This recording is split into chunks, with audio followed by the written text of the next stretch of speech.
Welcome back. Tonight we're doing chapter 18, The Cool of the Evening. In the cool of the evening, when shadows darkened the fairgrounds, Templeton crept from the crate and looked around. Wilbur lay asleep in the straw. Charlotte was building a web. Templeton's keen nose detected many fine smells in the air. The rat was hungry and thirsty. He decided to go exploring. Without saying anything to anybody, he started off. "Bring me back a word," Charlotte called after him. "I shall be writing tonight for the last time." The rat mumbled something to himself and disappeared into the shadows.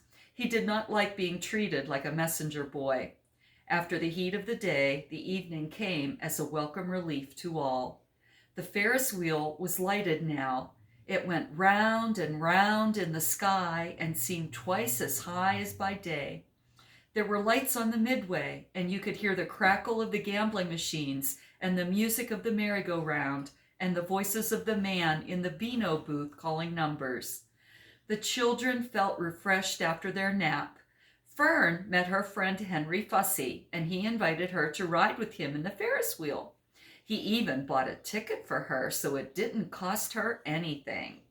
When Mrs. Arable happened to look up into the starry sky and saw her little daughter sitting with Henry Fussy and going higher and higher into the air, and saw how happy Fern looked, she just shook her head. My, she said. Henry Fussy. Think of that. Templeton kept out of sight.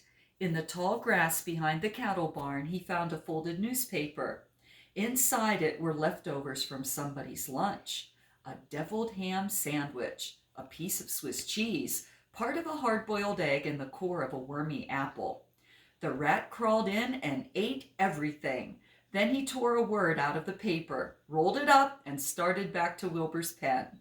Charlotte had her web almost finished when Templeton returned, carrying the newspaper clipping.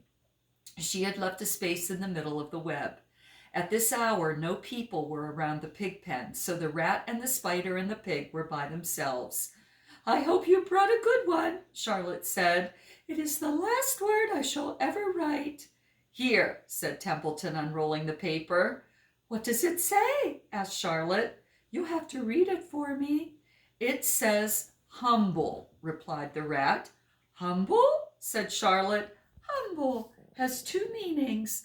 It means not proud, and it means near the ground. That's Wilbur all over. He's not proud, and he's near the ground." "Well, I hope you're satisfied," sneered the rat. "I'm not going to spend all my time fetching and carrying. I came to this fair to enjoy myself, not to deliver papers." "You've been very helpful," Charlotte said. "Run along if you want to see more of the fair." The rat grinned. "I'm going to make a night of it," he said. The old sheep was right. This fair is a rat's paradise. What eating, and what drinking, and everywhere good hiding and hunting. Bye-bye, my humble Wilbur. Fare thee well, Charlotte, you old schemer. This will be a night to remember in a rat's life. He vanished into the shadows. Charlotte went back to her work. It was quite dark now. In the distance, fireworks began going off. Rockets scattering fiery balls in the sky. By the time the Arables and the Zuckermans and Lurvy returned from the grandstand, Charlotte had finished her web. The word humble was woven neatly in the center. Nobody noticed it in the darkness. Everybody was tired and happy. Fern and Avery climbed into the truck and lay down. They pulled the Indian blanket over them. Lurvy gave Wilbur a forkful of fresh straw. Mr. Arable patted him. "Time for us to go home," he said to the pig. "See you tomorrow." The grown-ups climbed slowly into the truck, and Wilbur heard the engine start and then heard the truck moving away at low speed. He would have felt lonely and homesick had Charlotte not been with him. He never felt lonely when she was near. In the distance he could still hear the music of the merry-go-round. As he was dropping off to sleep, he spoke to Charlotte. "Sing me that song again, about the dung and the dark," he begged. "Not tonight," she said in a low voice. "I'm too tired." Her voice didn't seem to come from her web. Where are you? Asked Wilbur. I can't see you.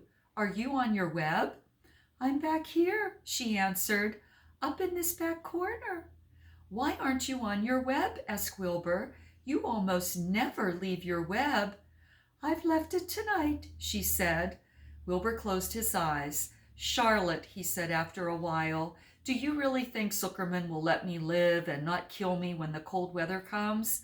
Do you really think so? Of course, said Charlotte. You are a famous pig, and you are a good pig. Tomorrow you will probably win a prize. The whole world will hear about you. Zuckerman will be proud and happy to own such a pig. You have nothing to fear, Wilbur, nothing to worry about. Maybe you'll live forever. Who knows? And now, go to sleep. For a while there was no sound.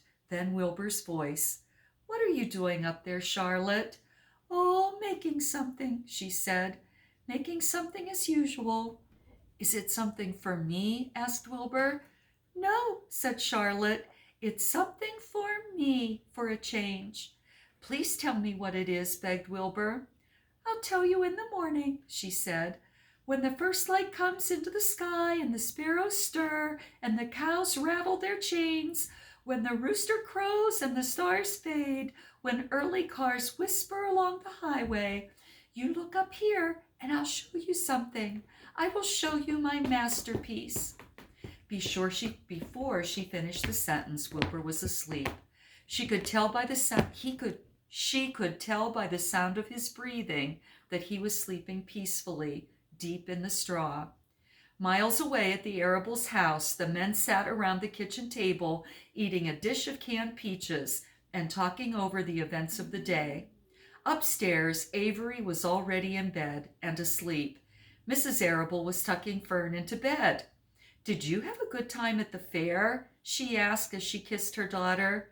Fern nodded. I had the best time I have ever had anywhere or any time in all my whole life. Well, said Mrs. Arable, isn't that nice? The end.